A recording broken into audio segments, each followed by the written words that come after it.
The narrative that the Wisconsin defense is bad, is putting up numbers just because the people we're playing is complete crap. This is the third attempt at this live show. We've had a lot of technical difficulties today, but we're going to get it going right now. Welcome to the Bucky Report, your destination for all things Wisconsin Badgers. Authentic takes. Oh my God. Game analysis. Touchdown Badgers! Ring one up! And discussion from the fan perspective. Woo-hoo! Thanks for joining us and on Wisconsin. Welcome to the Bucky Report. We are your hosts, Rajiv and Justin, back together on a Sunday to talk about all things Wisconsin Badgers. On today's show, the Badgers traveled to a place they don't often have success and kept the momentum rolling with a convincing 23-3 win over the Northwestern Wildcats. The defense is absolutely crushing people, but how good is this group? We get into a full game discussion and touch on our weekly superlatives. The upcoming week represents quite an opportunity for Luke Fickell and his team.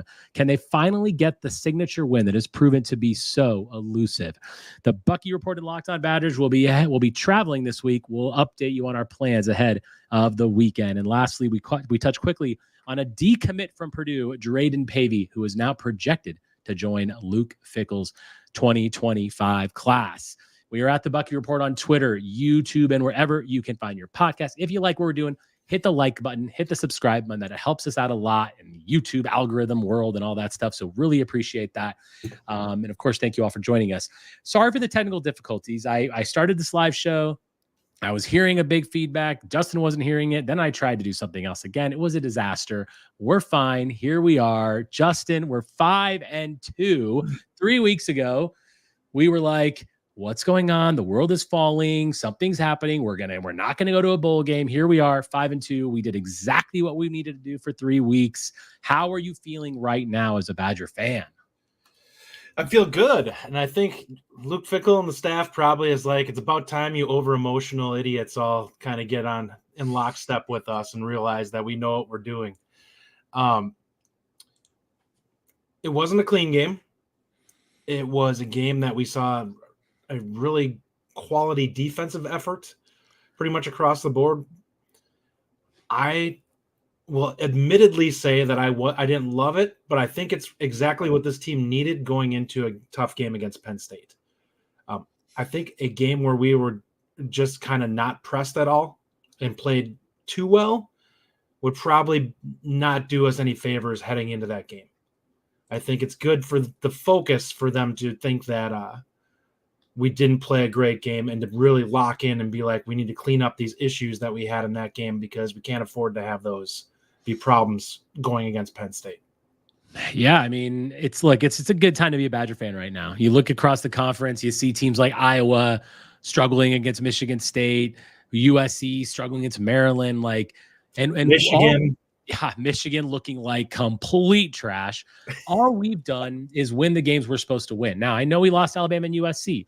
USC is that loss is not looking very good. But the point is that we're actually doing what we're supposed to do, and we're actually beating these teams. And we're not just beating them a little bit, we're destroying them. We've given up 16 points in 3 weeks, Justin. That's fantastic. So let's get into the game a little bit here. Let me pull up some stats. Okay, so a few things here. Again, we lost the turnover margin once again, 2-1, which we've got to stop doing that. We got 4.6 yards a carry to Northwestern's 4.1. The third down efficiency, my goodness, 4 of 12. Now to Northwestern's 2 of 14, 359 total yards, 6.7 yards per attempt. Northwestern had 3.4 and 32 minutes of possession to Northwestern's 27. Justin, what jumps off the page at you in the stats category here? Yeah, I mean, the number one defense, third down efficiency, holding Northwestern to 2 of 14. I will also say their rushing yards per carry is a tad inflated. We actually did a really good job in this game with rush defense against their running backs. Yeah. Lausch kind of gashed us a little bit on a couple of plays, but it was really only like 2 or 3 plays. So it wasn't like he was able to consistently put it together, but you take him out of it and they only gave up probably low 3s per carry. Like they did a really effective job against the run. And this defense is starting to show that they're capable of kind of holding rushing teams in check.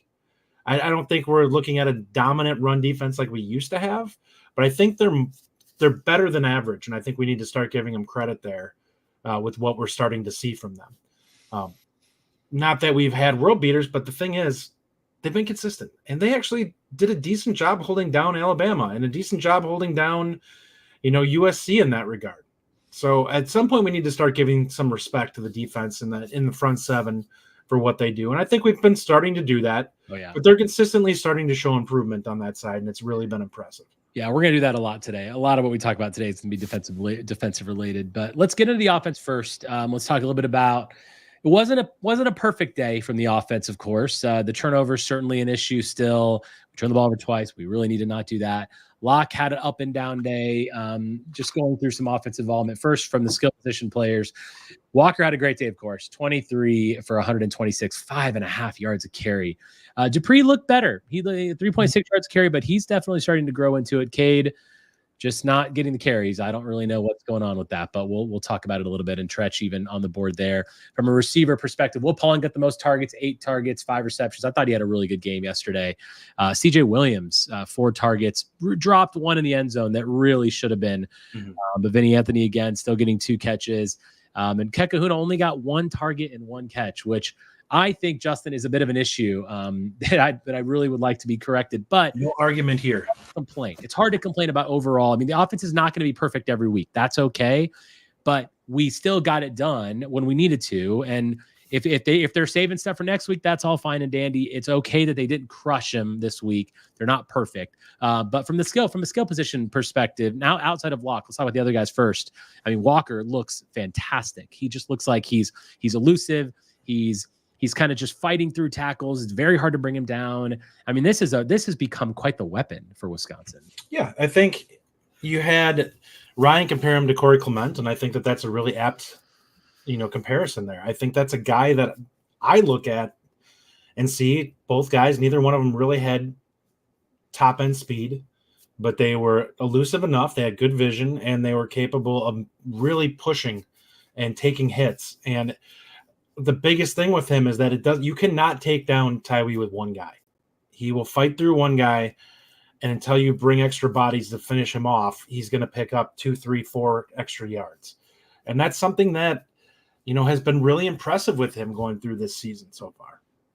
We saw Dupree out in space for the first time. Really is like that one play, which was great, that reception. Need to see more of him out in space, right? I mean, I think that we have to utilize them a little bit more to their strengths. Concerned about Trech Kekahuna not seeing stuff. I mean, I think in the Penn State game, we're going to need that talent, right? I mean, he needs to see more of the field and more of the ball. I'm fine with Will Pauling getting the catches. I think he had great game. I really liked him yesterday. I thought he deserved a lot of credit for what we did. But Trech is so much more dynamic, and I'm not sure why we didn't get to see as much of him as we really wanted to. I mean, I was upset about that. Yeah, it needs to change. I think this is a game where he can be a major X factor. I don't know if let's be honest, we may be hiding some of that stuff with him specifically for this particular game. I still don't think they've put a ton of Trech stuff in, but it's pretty clear there's some things you can do with him. And we saw the jet sweep again. I think they need to do more of that type of stuff, bubble screens, whatever you can do to get him the ball in space. I think you need to find ways to do that because the guy is just effective when he gets his hands on the ball. Will Hannah says, I compared Walker to Clement from seeing his Oklahoma film. Like Clement, Walker brushes off arm tackles. No doubt about that. So let's get to the quarterback, Braedyn Locke. Look, he's not going to have a great game every game. And those two, honestly, the Purdue and Rutgers games, he played so well. He did play on the road at Rutgers. He played a good game. Northwestern is a bogey team for us. They're a team that we struggle with every year. And I think his performance was fine. It wasn't great. It wasn't bad. I mean, he did what he had to do to win the game. And like I said yesterday on the show, and I'll turn over to you, to me, it's fine that he has a bad game because it's going to be a learning experience. Like he needs to keep getting better. If he just went into the Penn State game after having 3 blowout wins where he was dominating everything, he would go in with almost too much confidence. And he would kind of like, that's exactly what I was thinking. And he really needs it. So it's totally okay that he had a bad game. Let's learn from it. And he's got to clean those things up. We talked about yesterday too, like, boy, oh boy, the fumbling, like that has to be put under control. And I hope that film gets shown to him many times this week, because he's got to have that internal clock, tuck it in, protect the ball. If he feels any kind of pressure, he has to protect the ball, because you can get away with it against Northwestern. You cannot get away with it against Penn State. What was your overall impression of Braedyn Locke in this game? Yeah, I feel similarly to you in this regard. I think that when I watch him in this game, really only one bad decision that I would say from him, and that was the interception. And that was a ball that I'm just like, I don't know where you're going with this, because he airmailed that. If that was to CJ was not even, it wasn't catchable, even if it wasn't overthrown, because it was behind him by probably 2 or 3 yards. So I don't know where that throw was going. But bar that, the rest of his decision-making really wasn't poor. Like, you could see it on some of the other routes. We had a couple passes that got batted, which people are losing their mind over. And I'm like, okay, yeah, it's not good. But we see that with roughly every quarterback in college football right now, getting some balls batted. The question is, was the decision a good decision or not? And I look at it and I see consistently when he makes those throws and they get batted, I'm like, okay, I can see where he's going with this. That was a good decision. It's just, it got swatted. So it's not perfect. It can lead to turnovers, but we're going to probably see some of that from Wohler this week. Like, we had a couple of bats in this game. I mean, even if he, on our defensive side, even if he has, like, he didn't have the best game yesterday and he still had 6.7 yards per attempt. I'm not saying that's great, but that's acceptable for a game that you're not playing that well in. A couple quick comments I want to put up here. Ryan Reed says, Locke admittedly doesn't look as good when he has less than 4 seconds to make decisions. He has to be better when moving in the pocket to find receivers. I will say I thought his pocket presence was really good the last couple weeks, but yesterday it really wasn't. He definitely regressed a little bit, but again, I think that's okay. Pressure. Right. And Herb Herman says, why does it seem like all of our turnovers are easily preventable? They're not even unlucky plays. Justin, I think this is a good comment. They really are. It's like, the defense really isn't putting us in a position to create these turnovers. We're just screwing up, and they've been ugly. I mean, that's really ugly. Wisconsin's bugaboo for a really long time. Like, we beat ourselves in games where we shouldn't. And admittedly, it hasn't affected us against teams like this up until the most recent couple of years here. But they have to get better at this. And going forward, Wisconsin they can't have stupid turnovers in this game, and they can't have turnovers that give Penn State a short field, because they will cash in. Wisconsin has got to be able to, I'm not saying you got to play it 100% perfectly clean, because I'm really not that impressed by Penn State overall in terms of their ability to blow people off the field. Like, look at the games they've had. Like, Bowling Green barely won that game. They beat Illinois, but it's not like they blew them off the field. Most of their games are fairly competitive and somewhat close. So it's going to be an opportunity here for Wisconsin. If they don't shoot themselves in the foot too much, they absolutely could do this. And I actually think the best unit on either team in this game is Wisconsin's offensive line. I mean, that's clear. And I'll take that all day, because that offensive line looks incredible. Badger Bournemouth says a couple of the picks were unlucky. Yes, but also they dropped a couple picks that they should have had yesterday too. So I think that, like, we need to ultimately just be more careful when it comes to that. And like, I think Locke he's going to be fine the rest of the year. He's going to be tested in insane ways the next 3 weeks. Like, this is going to be a very difficult stretch for him. Iowa did lose yesterday, but they're still Iowa and they're still our rival. And that's going to be a tough game because it's on the road, most importantly. But next week, we'll learn a lot about how he can grow from this performance. The offensive line, Justin, to finish out on offense. I mean, you just touched on it. Best unit on the team, hands down, no doubt. Once again, yesterday, there was some pass rush yesterday, and let's give some credit to Northwestern. They don't have a horrible defense. Their front seven is solid. They've got decent pass rushers on that team, and I think the offensive line did really well yesterday in run blocking, pass blocking. They continue to do well, and we have to point out we are unbelievably lucky that this unit is healthy. I mean, that is a big part of this. When you've got all 5 of those guys that have been healthy the entire season, that most of the teams in the conference cannot say that about their offensive line. And that is something that's really important to us. Now, I will say we were really down on the depth of this O-line before the season started, and we might still be, but I think we've seen some of the guys be able to actually come in and be effective even in the backup role. So I'm not as concerned about that, but the line continues to be great. And I think we have to lean on them in the Penn State game as well. I mean, this is going to be what gets us to an 8-win team, a 9-win team, 7, whatever we end up. It's the offensive line that's taking us there, and they deserve a ton of credit for what's happened. Let's shift over to the defense and talk about them a little bit. Let's lead off. I'm going to lead off with the snap counts to show you guys, as I've done in previous weeks. Again, this is percentage of total snaps. I'll talk through it a little bit if you're listening to this on a podcast. And we, of course, always thank you for listening on a podcast as well. First thing that jumped out at me, which I highlighted, were Elijah Hills and Ben Barton, up to both 61% of the snaps on the defensive line. That's kind of been changing a bit. I mean, you have Kurt Neal had basically about the same as he normally does. But those two guys specifically really beginning to pick things up. Brandon Lane was the big one that did not get a ton of playing time. And a lot of those reps went to Hills. But Hills has been great. We'll talk about him in a minute. From a linebacking perspective, Chaney and Thomas were both at 80%. Alliegro only 18% and Tackett 11%. So both of them not really getting a ton of time reps out there with Alliegro and Tackett. And the other thing I'm going to point out, from the outside linebackers, John Pice and Sebastian Cheeks, both up to 34% of the snap counts in yesterday's game. They were both higher than they were the week before, and that came at the expense a little bit of Peterson and Lowry. No other major surprises. Of course, we saw Xavier Lucas got hurt, so that took down a little bit there.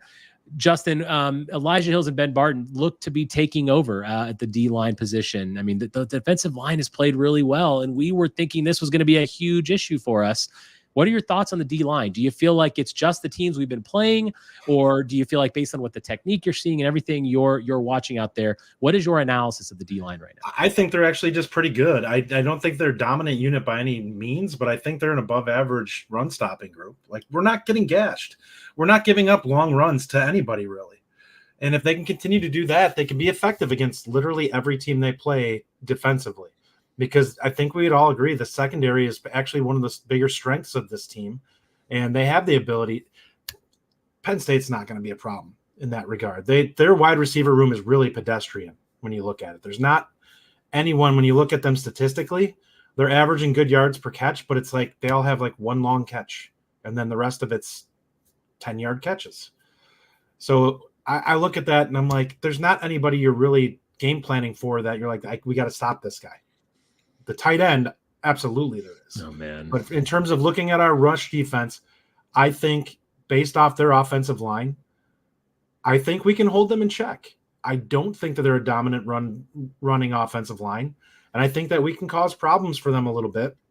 You just have got to wrap up their running backs and not let them get in space. They have talented backs. I will say that. If Singleton gets in open space, it's going to be a problem. So Wisconsin has got to swarm to the ball, and they've got to stop them defensively when they get the opportunity and not miss tackles. What I would say about our D-line, last year we talked a lot about how they were just getting swallowed up by offensive linemen, and frankly linebackers were getting swallowed up too. And there was constantly a hat on a hat, and running backs were just sifting right through us. And that's not happening because you're seeing some of these guys break off their blocks. Elijah Hill specifically, I mean, he is really in there. And Ben Barton made some plays too. I just think all of them, whether the technique's improving, whether their effort's improving, whether they're just better, and it's better coaching, and Whitlow's doing a good job, something has changed because they are getting off those blocks. They are penetrating. They're getting good penetration. They're actually making plays in the backfield. Mm-hmm. And most importantly, allowing the linebackers to do what they need to do behind them. And Jaheim Thomas had a better game yesterday, and Jake Chaney even affected things. And I think that's really important, which was not happening last year because our D linemen could do nothing up front as far as getting off blocks and making that happen. So I give them a lot of credit. I think it does have to do a little bit with as far as the D line, right? Like what we've been doing, how we've been playing. I think that like that is something who we've been playing, but they are getting better. There's no doubt about that. And the secondary, Hills has been disruptive against everybody. Yeah, Hills is definitely. And yesterday we saw Cheeks and Pius, Justin, both have big plays, tackles for loss. There was a lot of big disruptive plays yesterday. Those guys, do you think they're going to continue eating more playing time up? And can they be more disruptive? And can they be disruptive against Penn State? I think they can be disruptive against Penn State. Again, I don't think that is an overly impressive offensive line. Like, I think it's very average. And I'm not going to say we're going to have a great day pass rushing because we haven't had it in general. I mean, we only had 2 sacks yesterday. But can you be disruptive enough to make the quarterback uncomfortable? And I think that's what Wisconsin needs to lean on. They need to be able to cause some disruption and make him uncomfortable. In the run game, they need to cause some disruption and make running backs hesitate a little bit and not be able to run through giant holes and be able to get 10 yards before they're getting touched. And I think they can do that. You look at it, other than Singleton, there isn't really a back on their roster that has an exceptionally high yardage per carry. Like, I think right now between Tawee and Singleton, they're in the same ballpark. And Singleton actually has less yards than Tawee at this point. And Tawee missed a fair amount of time, and was splitting carries. From a coaching perspective, let's talk about that. Give me your assessment of the coaches yesterday, as far as, obviously, there were some questions about the 4th down call, punting it, things of that nature, play calling. What was your overall assessment after you've had a day to think about it? Yeah, I think that for the most part, there's a lot of people that are dinging Longo on his play calling. I thought he actually called a really good game for the most part. There's a couple of situations. We can talk about the 4th one. Like, I can understand why people are upset with the toss. I honestly think that that's one of those plays that he looks like a genius if it hit it, and he looks like an idiot if it fails. It probably would have been a touchdown if they just had jumped the center and he throws that out. And then you're 30 points, and now you have a 30-3 game. So the way I look at it, we've been actually pretty good in short yardage in general. You can make the argument that, yeah, just go to the shortest point and just try to run it down their throats. I can understand that and get behind when people are saying just make it a game of who can be stronger at the point of attack. Wisconsin has a right this season to play that way, but I don't necessarily have a huge issue with also putting some things on film, especially against a team that you're overmatching, that teams have to account for now. And they can't just look at it and be like, oh, they're going to run it up the middle every single time on 4th and 1. I think that's a fair point, but I'm still frustrated by the play calling in certain situations. Sure. And I'm just like that toss play on 4th down. I mean, I don't know why we can't see some fullback dives because of our offensive line. I'm not saying that works for every team, but it works for us because of the guys we have up there. Like, I'm very confident that if you take Aker and you are running behind Huber and Mallman or whatever, he's gonna get I agree. Yards. Like, I just don't understand why we have to get cute with this. And frankly, and I know I said this yesterday, which I think I already got some criticism for this too. Like, the touchdown pass that he threw to Ashcraft, I thought that was a horrible play call. I really do. Just run the ball there. Like, man, I'm telling you, Braedyn Locke was backing up so fast. He absolutely could have fallen down back there. He was coming under center. He was taking a huge drop. And yes, I know he was open. I know there was no one else that was really going to get to him, but it could have been batted down on the way there. It was an unnecessary play when you're first down and you can just run the ball. Situations like that, because had that been a turnover, had something happened, or had we lost 10 yards because he just fell backwards because he was running back like his life depended on it, that's going to be a play that you remember, and then you're going to be pissed off that they didn't do something. And that kind of little things, they matter. Do they matter against Northwestern? No, but they matter against Penn State. And that's what I'm frustrated about. So look at it from the perspective of this. If now you put that in Penn State's head that this is something that they may actually do, Penn State will absolutely be stacking the middle and trying to just blow that play up. Like, if that's what we had done in this game and we set up to do that against Penn State in this game coming up on Saturday, we haven't really shown that we're willing to run to the sides. And when you don't push the edges at all, they're just going to stack the middle and they're going to come downhill. It's kind of the same thing we did with Locke, where he was never pulling it on the RPO.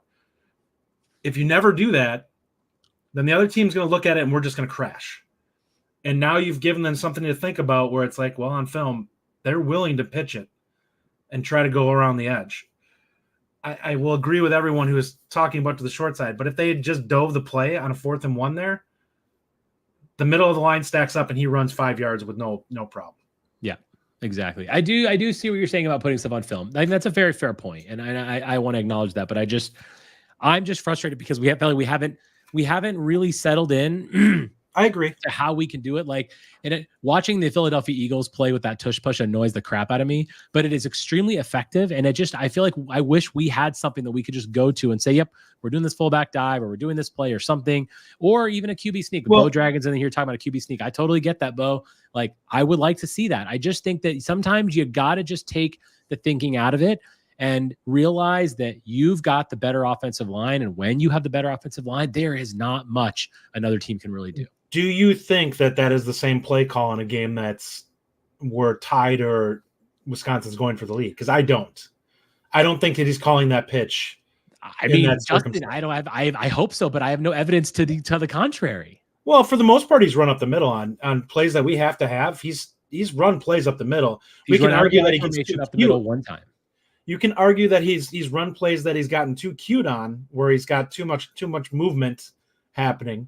But for the most part, he's gone up the middle. There really hasn't been anything where he's been like, hey, let's take a chance to push the edge here. Yeah, that's fair. That's fair. All right, let's do some superlatives here from yesterday. We'll start play of the day. I mean, I think I can answer for both of us on this one. The fumble inside the 5-yard line was absolutely fantastic. I mean, it was a bad idea to punt the ball, but getting that turnover right before the halftime and getting a touchdown was absolutely massive. I mean, that was a great play. And I think, again, we talked about our linebackers and how much credit they deserve in the defense. Like, it's that you talk about the safety. I mean, it's all based on the fact that this defense is making disruptive plays. That word disruption is something that we craved for before the season started. And we were hoping we would see it. Now we're starting to see it. I'm assuming that's your play of the day as well, or do you have another one? Yeah, it absolutely was. But what I'll say is, one thing that we've seen against every opponent, when we have them pinned tight like that, Wisconsin's done an exceptional job at getting in the backfield and making teams really uncomfortable. That's a really good point. You knew it was over when? Maybe it's the same answer. When did you know the game was over, Justin? When we got to 14, I felt pretty confident that they just weren't going to be able to push our defense.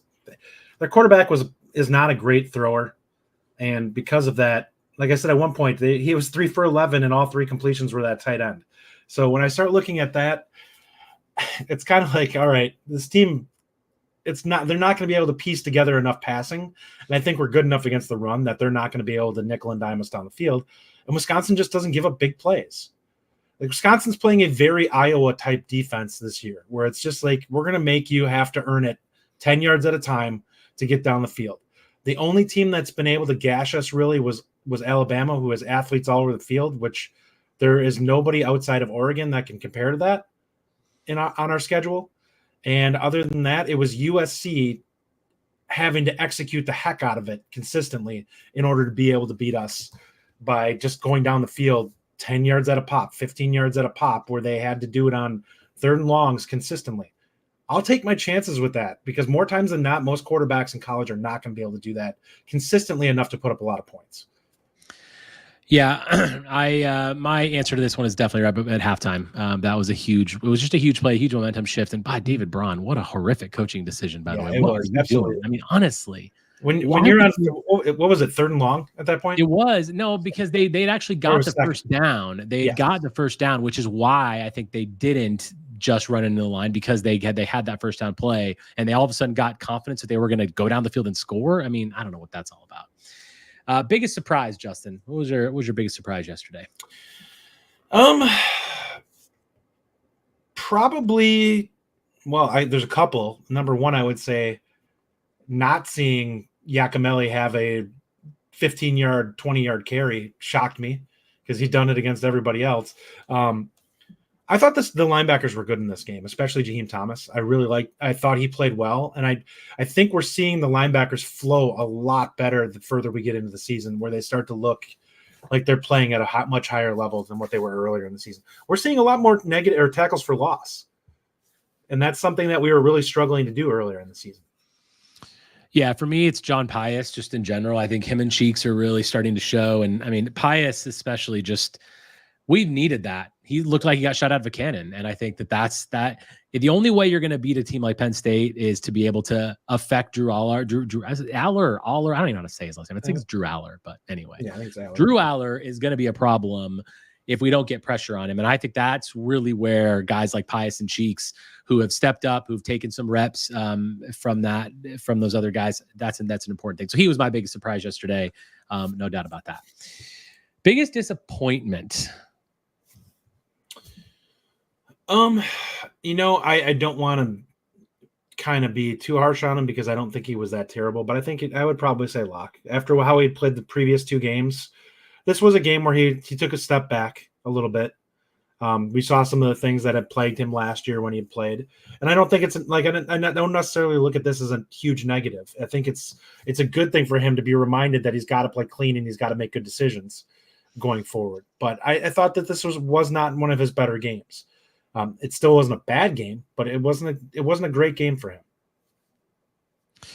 Matchy says biggest disappointment was not cooking a 40 burger on Northwestern. Fair point. For me, it's Cade's lack of carries. That's fair. I just think that's a disappointing thing for me. And I loved the getting Dupree out in space. I thought that was a really good play call. You got, I think 20, 25, 26 yards off that play. But giving Cade Yakimelli some of those carries between the tackles, I feel like he's earned it. Again, we're looking from the fan perspective. We have no, connection here. We have no idea what's going on in practice. That's fine. If they know something we don't, that's why they're there. But from our perspective, I feel like I just don't really quite understand why Cade's not getting the carry. So that's my biggest disappointment, because when he's in there, he's effective, he's making plays, he's efficient. And I think those things have to be rewarded, right? And I'm all about rewarding people who are playing well. And we've seen that on the defensive side. We've seen that with guys like Kevin Haywood getting snaps. Like, I want guys that are playing well to be rewarded. And I think Cade Yakimelli deserves that. And I'm going to continue to be disappointed in that until that improves, unless there's something that we don't know. And again, if there is, then that's fine. But I just don't really see that. So one thing I'll say, did you notice at the last few minutes, we actually had in our second offensive line? I did not actually. I know some of those guys got reps. I looked at snap counts, but I didn't really remember seeing that in there. Yeah, I saw them out there, and I'm like, they're actually getting a pretty good push. I was surprised to see them out there playing as effectively as they were, and that it didn't catch me initially until I saw us call timeout. Or no, it was a 2-minute warning, and I looked over and I'm like, oh, that was the second team out there. That's great, because they still had Locke out there with them until the 2-minute warning, and then they put in Mabry. Wow. No, I did not notice that, but I'm not surprised. I mean, we already know there's some guys on that line that are going to be effective. We talked about how Kevin Haywood's going to be an NFL guy. We talked about there's a lot of people on that line that are going to be effective, and the fact that the depth is already there. Listen, let's be honest. We were both talking about how if there's injuries on this line. Now, again, I don't want anyone to get injured, but if there are injuries on this line before, we were really concerned. I'm not saying I'm not concerned. If we have injuries, I'm not going to be happy about it, but it's very clear that AJ Blazek is building a room, not just a line. Like, that room is being built for continued success, and that's important. Coaching MVP, assistant coach, anyone who you want to give your coaching MVP award to? I mean, it has to go to the defensive coordinator. They were exceptional yesterday. So we're going with that one, because I've been very critical of him to this point. Tressel was exceptional in this game in terms of being able to get them to play effectively as a unit. And this defense is 100% the sum is more than the parts type of defense, because we really don't have a bunch of guys that I look at that I'm like, this guy's a dude on our defense. But we have a lot of guys who, when they play together, can play at a high level. And that's what we saw. Yeah. I mean, I can't disagree with you. I feel like it's got to be in Tressel. I mean, I think that, and I'll even go further and say Whitlow too. I just think the entire defensive unit deserves so much credit. Defensive line has taken such a step forward as the season's gone on. And I said this to start the show when we were having our technical difficulties. So sorry about all that. But I've read a lot of things about how don't give the Wisconsin Badger defense credit because they haven't played anybody. Shut the F up, as far as I'm concerned about that. You know what? Purdue put up 49 points against Illinois. Now 43 of that in regulation. Northwestern put up 37 last week against Maryland, a team who just beat USC. Just stop it. When you give up 16 points in 3 weeks, I don't care who you're playing. I don't. That is very difficult to do. And this team deserves so much credit. It was a very maligned sort of unit everyone was talking crap about them, and fine. The defensive line wasn't supposed to be good, but my goodness, do they deserve credit? So I will not hear one thing about how, well, we haven't played anybody in 3 weeks. Seriously. The issue points, is find me a nobody's team that saying does this that. defense is elite. So it's stupid to even have this conversation where people want to take them down a peg, because that's not the case. Wisconsin's not coming out and saying, yeah, we're a top 10, we're a top 15, we're a top 20 defense. I think they're probably somewhere in the top 30. They lack the ability to get consistent enough disruptive plays where they get turnovers or get tackles for loss or sacks that we've seen some of the previous Wisconsin defenses that we would say were elite defenses. This team struggles with that. What they don't do is they don't beat themselves. They make teams really have to work hard in order to be productive against them. And that can be problematic in its own right, where if you just don't make mistakes and the other team has to continuously push, that wears teams down. Guys start taking risks and they start trying to force things. And you see it because we see passes that end up being thrown that aren't really close, or just, quarterbacks that get frustrated and end up not seeing the field as well anymore because they're coming off their reads faster because it's not there. The secondary's done an exceptional job in coverage in general. I would say both corners are well above average. And when Xavier Lucas is out there, you can't really have a better third corner on the field than what they've got. Yeah, I'm really hoping Xavier Lucas is healthy. I don't know. I haven't heard anything about Lucas's health. But Penn State has a lot of athleticism on that team, and we will need him, and hopefully we have him. Defensive MVP and then offensive MVP. That'll end it for these. So give me your defensive MVP, Justin.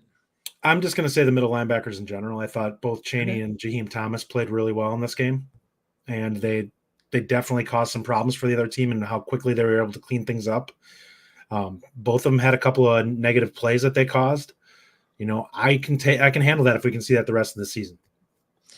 Yeah, I said it yesterday. I'll say it again. Elijah Hills is my guy. I think that, there's so many things that he does that doesn't necessarily show up on the stat sheet, like eating up blocks and allowing the linebackers, like you just mentioned, to do the things that they're doing. You could have given it to a lot of people. I mean, Pius and Cheeks had great games too, but I think Elijah Hills is emerging as a guy that is a difference maker on this defense. And I'm super impressed with him. I'll go first to your offensive MVP. I got to go Tawee. I just feel like the guy just, once again, 126 yards, 5.5 yards carry. Locke didn't have the best game, but the running attack, and you can obviously give this to the O-line too, when we did that last week. But I'm going to give it to Walker here. I think the way he runs, as soon as he got contacted, he was still running 6, 7, 8 more yards. That is super impressive. And that's exactly the kind of guy that we need in this tough stretch. Yeah, I think it's fair to put either him or the offensive line. He was exceptional in this game. They were really trying to sell out to stop him, and he just would run through initial contact and continue to rack up yards.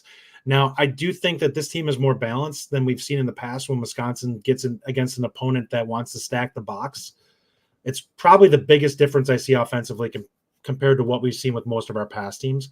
Probably the best comparison that you could make would be, this is probably closest to what the 2019 Badgers, in terms of their ability to just be like, all right, we're going to hit you for 10 over the middle then, if that's the case, and you're going to just start sending people downhill to attack the run. The offensive line's too good to just play straight up. You will not, Wisconsin will run all over you. And it may not be gashing you with huge runs, but what they will do is they will hit you for 5, 6, 7 yards consistently if you do not throw bodies at it. And seeing this team, I really think that they have an opportunity to be a problem offensively, because they've moved the ball on everyone. There hasn't been a team yet that they haven't been able to piece together drives and move the ball down the field. You can argue whether they cash it in or not, and they've shown that they've gotten significantly better than that as the season's gone on.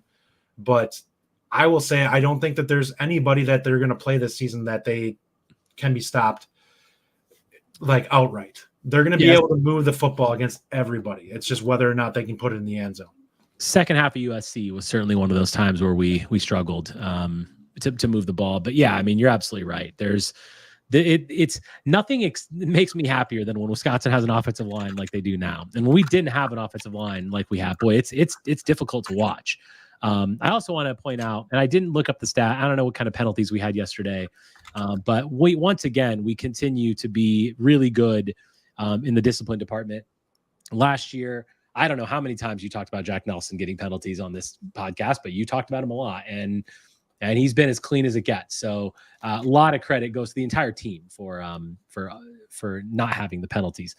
Okay, Justin, let's quickly look ahead before we talk about Braedyn Pavey to Penn State. So first of all, we are going to be there again. You guys all know this. We're flying in middle of the week. Thursday night, for those of you that can make it on Thursday, Locked On Badgers is we're going to be at probably Scotty Bar, but I'm not sure exactly where.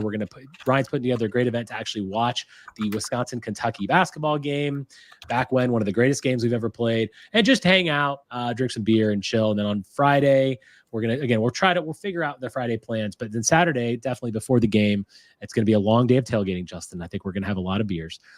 So come to Scotty Bar. We're going to be bouncing around to some other tailgates. Some of you have reached out to us. Thank you so much for that. We'll do our best to get to all of them. But we'd love to see as many of you as possible. So if you're coming out to the game, if you want to know where we are, we will certainly tweet it out. We'll tweet it out. You'll hear about it. Also, just send us a message, and we'll let you know where we are.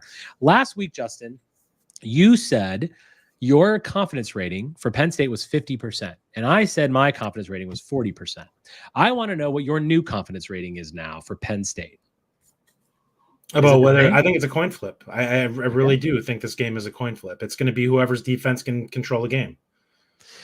So I actually am up a little bit. I was at 40% last week. I'm going up to 50. I agree with you. I think this is a 50-50 game. And I would never have said that before what happened the last 3 weeks. But when you see the dominating type performances that our defense has shown and our efficient offense, it's not going to look the same against Penn State. I get that. But it doesn't need to. We've been beating teams like 120 something to 16. Like, it's okay. 1 point will win us the game. So I do think that it's more of a 50-50 game. I definitely am predicting a victory. I'm telling you that right now. There's no surprise. There's no secret. When we come out on Wednesday with our 3 Big Things episode this week, I will be predicting a victory against Penn State. But yeah, I'm about 50%. I feel like I'm confident in what we're going to do. And I'm just more so than anything else, Justin, I'm confident we're going to compete with this team. That is the one thing, because we've been soundly beaten at times by better opponents, namely Ohio State, not necessarily Penn State. Penn State's not one of those teams that has been dominating against us. We've been in really close games with them. And we need to just finally put this team down, because we've had some battles that have gone to overtime that have been painful to watch. And I'm tired of having painful to watch Penn State games. And I'm tired of not having a Luke Fickell signature win. Let's talk about that. What does this do for this team? What does this do for Luke Fickell if we find a way to get this done against Penn State? You talk about a signature win. Yeah, if they win this one, this will be him kind of planting his flag and saying we're starting to get this together. I think we'd agree that this team is not ready to be. They're not a playoff team yet. Like, there's too many holes, but they're definitely capable of playing with anyone. And if you don't come to play or you make a bunch of stupid mistakes, you absolutely can lose to Wisconsin. And I think that that's what we're looking at now, is this team has gotten to the point that if you come in and you play sloppy, they can take you down. They play hard against everybody. They did it for a half against USC where they were 21-10, and then things just kind of fell apart. Now they got some confidence under their belt. You have a quarterback that's not playing in his first full game. So you have an opportunity to go out there and start putting some pressure on a team that honestly hasn't been overly impressive in most of their wins, other than beating up on a bad Kent State team.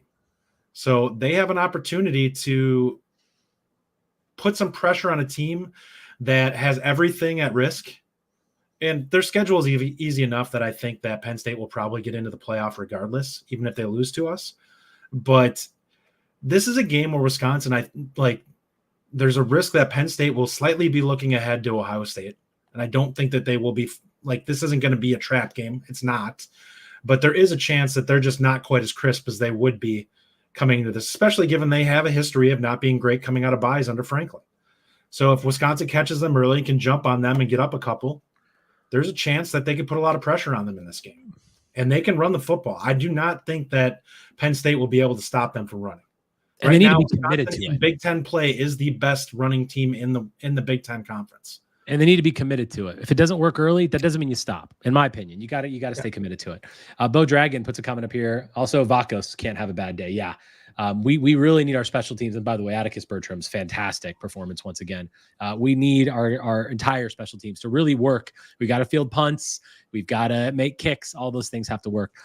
When Luke Fickell got hired, we talked about changing the culture, championship mentality, but yet we've been looking for that signature win. Well, this is our chance. This is it. I mean, I'm telling you, you've got a night game in Madison against a top 3 team.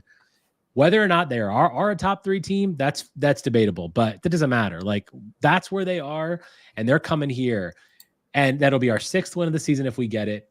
Then all of a sudden you look at Iowa, you look at, Nebraska, Minnesota, like, is pretty much wins. Then all of a sudden you're looking at, you're like, well, geez, can we go 10-2? I mean, it changes everything. It changes the trajectory of this program.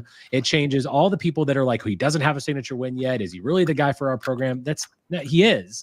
And you got to believe in something. You got to believe in what he can build. And the last 3 weeks show me that we can beat the teams we're supposed to beat, and we need to compete with the teams that are better than us. So this is a perfect chance to do that. If we get boat raced by Penn State, I'm going to be furious, but I don't think that's going to happen. If we compete and we lose a close game, that happens, but I still think we can get it. I do not want to see us perform poorly. I want to see us play hard, play well, play confident, and not be afraid of this team, because you're coming into our house, you're coming into the camp, and we need to put that team down. Well, I keep hearing from people, like their fan base especially, saying that they think there's some type of giant talent gap. And I just don't see it. Like, I don't think there's been that with Penn State for the most part that we've played them in the last decade. There are typically a couple of players that are the difference in the game. They definitely have a couple of guys each time that are like legit studs that Wisconsin doesn't have. But for the bulk, you look at it and there's they have 2 stars. Wisconsin is playing with a bunch of good guys, but not necessarily elite guys. And that's the difference in the game. Like, it is not like playing Ohio State. It's not like playing a really up Michigan team. Like, they've never been that dominant against us ever. So I look at games like this and I'm kind of like, yeah, it's going to come down to the trenches. If Wisconsin plays well and we can move the football on them, this is absolutely a game Wisconsin can win. Mm-hmm. Locke is a good enough quarterback to exploit them if they have to play straight up. If they're going to start sending guys downhill where they're going to put 8-9 in the box, I think he's good enough to beat them and hurt them in the passing game. And I actually think that you're kind of seeing Vinny Anthony consistently start to show growth where he's got some other things in his bag besides just being able to run straight down the field. He didn't have that catch in this last game. I think that was something that Northwestern really went out of their way to take away from us, was to keep him from getting over the top. He still ended up with 27 yards. It wasn't a huge day, but he had 18 yards after the catch. So he's a guy, if you get him loose in space, and he probably should have had a touchdown if we didn't have the crosser routes that kind of intersected at the same time where he thought Pauling was going to catch the ball. Couple comments here from the community. Murph says Jack Nelson is in for a huge test. Yeah, I mean, our offensive line is going to be tested, especially with that pass rush. He says we have to chip Abdul Carter. Can't let him get home. Tim says we can't bend, not break against Penn State. They'll score in the red zone. I don't know if they will. I think that they're going to put points up.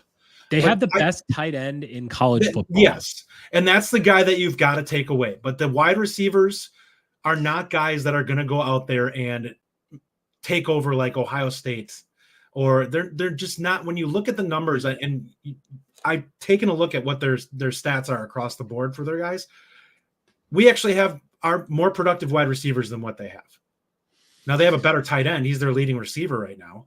You have got to account for him, but their best wide receiver, that one guy, I think it's around 300, and everyone else is 120 yards.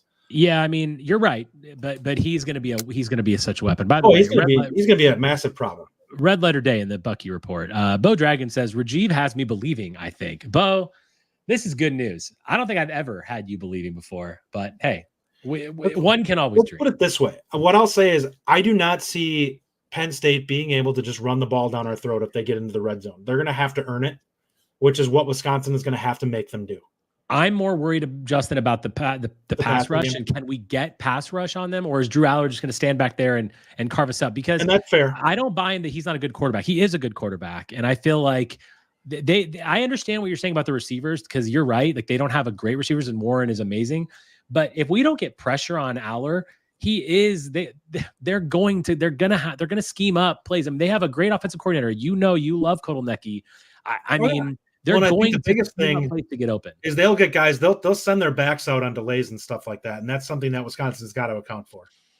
You have got to pay attention to those running backs and make sure that they don't leak out because, like I said, in space, they're a problem.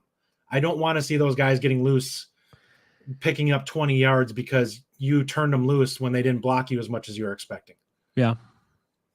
Zach Bartz with a good comment up here. I'm not saying we'll win, but we match up well and have some unique factors. Momentum at night, at home, Halloween and homecoming weekend, a week before they play Ohio State, wilder things happen. That's a good point. There's a lot of things in our favor. I mean, and we're going to be there too. That's in our favor. We're going to be screaming like crazy. There's a lot of things working towards us, and hopefully we can actually get it done. Mm-hmm. Quick touch on the Big Ten, Justin. Indiana pummeled Nebraska yesterday. Yikes. I mean, you definitely were talking about Nebraska not being as good as what they said. And I also said how horrible Michigan was. Michigan lost to Illinois. USC's that loss just kind of doesn't really look that good. They lost that on the road to Maryland, and Iowa goes down against Michigan State. Season, though, too. Yeah. What of those big results, what were some things that stuck out to you? I think the biggest one would probably be that Nebraska beatdown. That was one that I thought they'd win. I didn't think they'd win that, but especially given their quarterback was out like halfway through the game and they were playing with the backup and still dropped another 28 on them. That tells you a lot. I think that this Indiana team is, when I look at them, there's a lot of correlation to like the TCU team from a couple of years back. They're good. They're not great. Like if they were to play Ohio State, they're going to lose that game, and they may lose it by double digits, probably by quite a bit, because they don't have the star power to really do it. They're a team that is very efficient and plays really within themselves, and that's why they're so effective. Other than that, I mean, Iowa really showing a lot of vulnerability in that game. Yikes. And it's one of the things I said about them from the get-go. You saw it in that game. If anyone that watched it, basically MSU sold out to stop the run. And once again, it was proven that Iowa can't beat you with the pass at all. If they can't break runs, they're in trouble, which is what I said our route to beating them is that you simply can't let them gash you for 10, 20 yards a pop on the ground and make McNamara have to earn it on 3rd and longs. Iowa and Michigan have some of the worst passing games I've seen in the Big Ten football. My gosh. I mean, I'm not saying that Wisconsin's always had a great passing attack, but good Lord. Those two teams literally can do nothing through the air, nothing at all. And in moments like that, I'm very glad to have Braedyn Locke on our side because he can make those plays. And the Longo offense and the receivers that we have, they can make those plays. What a good week. Both of our NFL teams won. That's always nice to see. I mean, what a great week. We are going to be in Madison. I cannot wait. I wanted so bad to be 5-2 going into this week so that I could celebrate and feel up all week and go to Madison and be pumped. And we get to go to some cool events. I'm absolutely ecstatic. Final thoughts from you, Justin, before we end the show today. Yeah, regardless of what happens this next week, Wisconsin has shown that they are turning the corner and starting to get better. I don't really care if we win this game or not. I want it to look competitive, and I want to put the fear of God in them if we can, if that's the way it's going to be. But Wisconsin's got to start proving that when they get into these games that we can be competitive again. And that's something that we haven't done for a while. And I think that we need to get back to that. They just need to beat everybody that's left that they should beat on the schedule. And I'll feel really good about this season. If they can upset one of these, I don't want to say it's going to be a magical season because anybody that wants to see Wisconsin get the playoffs, you're going to get your heart broken. This team is just not ready for that level of play. Will they be there in a couple of years? They might be. They could be a really good team in a few years. And that's maybe what we're hoping for as Wisconsin. If you can start seeing the pieces come together where you're get to an 8-4, and if everything comes perfectly, a 9-3 type season, and you're like, we got a lot of building blocks here to work forward on. I'll end the show on this. I thought Badgers were going to get some votes in the AP poll. They did not get votes in the AP poll. Shame on the AP for that. I didn't think they did get votes in the coaches poll. We got 3 votes in the coaches poll, so we're moving our way up there. But we'll see. If we win this week, believe me, we will be very easily ranked. Thank you all for joining us. Hit the like button, hit the subscribe button if you're still listening and you haven't subscribed to us already. Thank you for that. It does help with all the algorithm stuff. We appreciate it. And yeah, be on the lookout for stuff. Make sure you follow us on Twitter at Rajiv Badgers, at Bucky Report JJ. We'll let you know where we are this week. We would love to hang out with as many of you as possible. Come have a beer with us. We have such a good time when we come to Madison. And like last year, we ran into Bill Woj on the street outside of like Topper's Pizza. It's great. We really enjoy it. Honestly, it is so fun. And Justin and I and Ryan talk about it all the time. We love this. So we can't wait to get up to Madison this week. So be on the lookout for all that stuff. We're going to have some interesting content. We'll probably do some recordings from stuff up there, maybe some shorts, all kinds of things. So check out everything that we're doing this week. And as always, everybody, what a great week on Wisconsin. On Wisconsin. Thank you for listening. If you enjoy the show, subscribe to our YouTube channel at The Bucky Report or The Bucky Report Podcast from wherever you get your content. Until next time, on Wisconsin.